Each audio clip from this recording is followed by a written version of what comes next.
Tradhtova burrin me shokun e tij të ngushtë që më punësoi. Jeta ime ka qenë gjithmonë e thjeshtë, e parashikueshme. Kam qenë martuar me të për 8 vjet. Një martesë e qëndrueshme me 2 fëmijë të mrekullueshëm dhe një jetë të qetë. I dashuroja çdo gjë burrit tim. Gjithmonë kam menduar se ai ishte njeriu më i përsosur për mua. Përveç disa problemesh të vogla që i kishim kaluar bashk, gjithçka dukej si një histori e lumtur që asnjëherë nuk do të mbaronte. Ai ka pasur një punë të mirë, menaxher i një departamenti në një kompani të madhe. Puna e tij ka qenë gjithmonë e mbushur me angazhime, orë shtesë dhe udhëtime të shpeshta, por asnjëherë nuk kam dyshuar në besnikërinë e tij. Ne ishim të lumtur, ndiheshim të sigurt, e dija që ai ishte aty për mua. Por, gjithçka ndryshoi kur ai më sugjeroi të aplikoj për një pozicion asistente në kompaninë e tij, pasi kishte shumë mundësi për karrierë dhe siguri financiare. Ajo që ai nuk e dinte, ishte që kjo mundësi do të më çonte në një rrugë që do të ndryshonte jetën time përgjithmonë. Shoku i tij i ngushtë, Artani, ishte drejtori i departamentit të marketingut i cili më punësoi me shumë ngrohtësi. Artani ishte gjithçka që burri im nuk ishte. Ishte i bukur me një prezencë magnetike dhe gjithmonë i kujdesshëm ndaj meje. Ai më tregonte gjithmonë për punët e tij të mëdha, më ndihmonte të kuptoja detajet e projekteve dhe më bënte të ndihem e rëndësishme. Gjatë ditëve të para gjithçka ishte profesionale. Megjithatë, diçka filloi të ndodhte, një tërheqje që nuk mund ta ndaloja. Ai kishte një mënyrë shumë të veçantë për të më bërë të ndihem unike, për të më bërë të ndihem më shumë se sa thjesht një asistente. Në fillim isha shumë e kujdesshme. E dija që ishte një gabim i madh të ndihesha kështu, pasi ai ishte shoku i ngushtë i burrit tim. Po ashtu, ndihesha njëkohësisht fajtore. Kjo ishte e papranueshme dhe mendja ime ishte e përçarë. Por, ndjesia që më jepte Artani ishte e jashtëzakonshme. Ai më jepte më shumë vëmendje se çfarëdo mashkull tjetër që kam njohur ndonjëherë. Ishte si një lojë e padëshiruar, por unë nuk mund ta shmangja apo ta hiqja nga mendja. Një ditë, pas orarit të punës, ai më ftoi për një kafe. Ishte një situatë që nuk e prisja. Ne biseduam për gjithçka, por diçka u ndjen ajër. Ai më kërkoi të takoheshim sërish, dhe kjo më përplasi nga pas. Bisedat tona filluan të bëheshin sa herë dhe më të ngrohta, më të personalizuara dhe gjithmonë ndihesha më e afërt me të. Çdo herë që ishim vetëm, ndjeja se më shfaqeshin ndjenja që nuk i kisha ndjer kurrë me burrin tim. Për një periudhë të shkurtër kohe, kisha vështirësi të përballesha me këtë pasion të ri që po lindte mes nesh.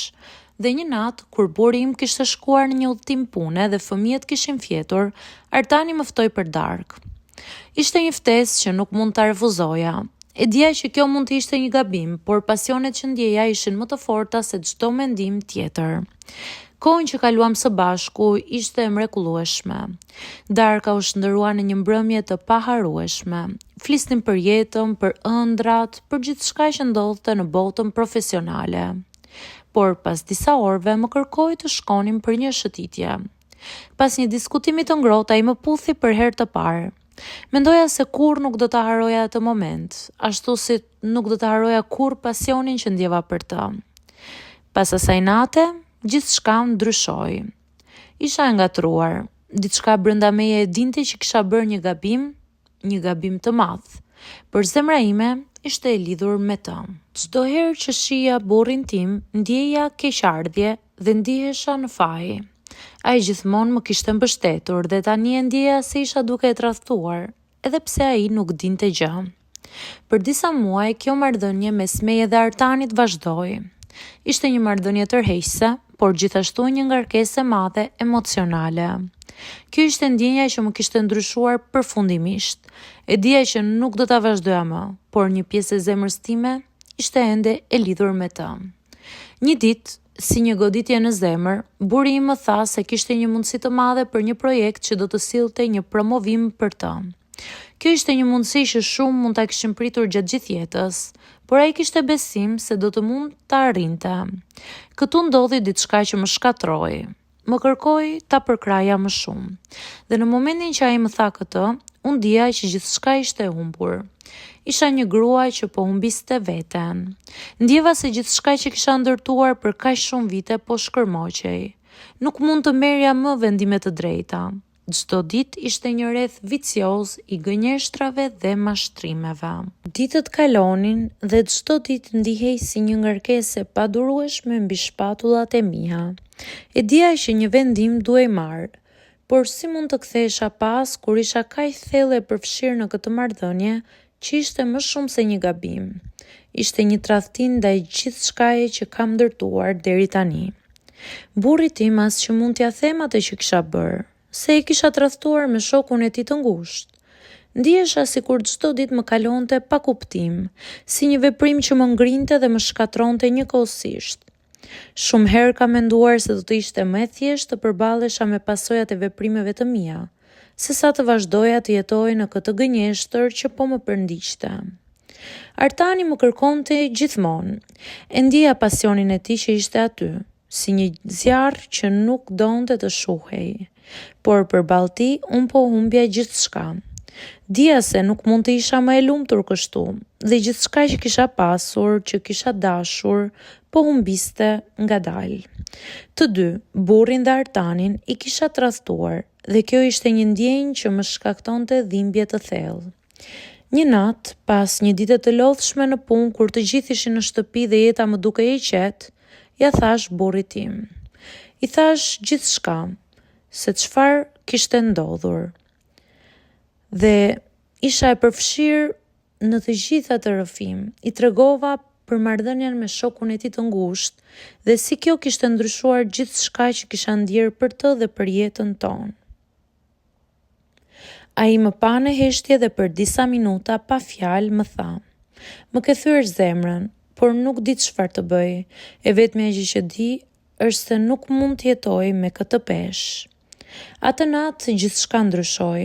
Ai nuk më kërkoi të largohem, por diçka u thye mes nesh. Dashuria që ishte ndërtuar për vite, që kishte kaluar periudha të vështira dhe që kishte mbjetuar shumë, tani ishte në dyshim. Ndërsa ai ishte në shtëpi, unë do të qëndroja vetëm duke u përpjekur të kuptoj gjithçka që kisha bërë dhe çfarë mund të bëja për të shpëtuar një marrëdhënie që duket se kishte arritur fundin. Artani më kërkonte më shumë se kur, por tani dija që nuk mund ta vazhdoja këtë marrëdhënie. Ai ishte një pasion që shkatroi gjithçka, por burrin tim e kisha zhgënjyer. I kisha thënë çdo gjë dhe çdo fjalë të timen e kishte marrë si një plumb. Përfundimisht mendova se nuk kishte kthim pas, por jeta vazhdon. Dhe ndoshta në të ardhmen mund të mësoj nga gabimet e mia dhe të ndërtoj një jetë më të mirë, qoftë edhe pa të dy këta. Por kjo ishte një pjesë e rrugës që duhet të kaloja dhe ndoshta për të mësuar të jetoj me pasojat e veprimeve të mia.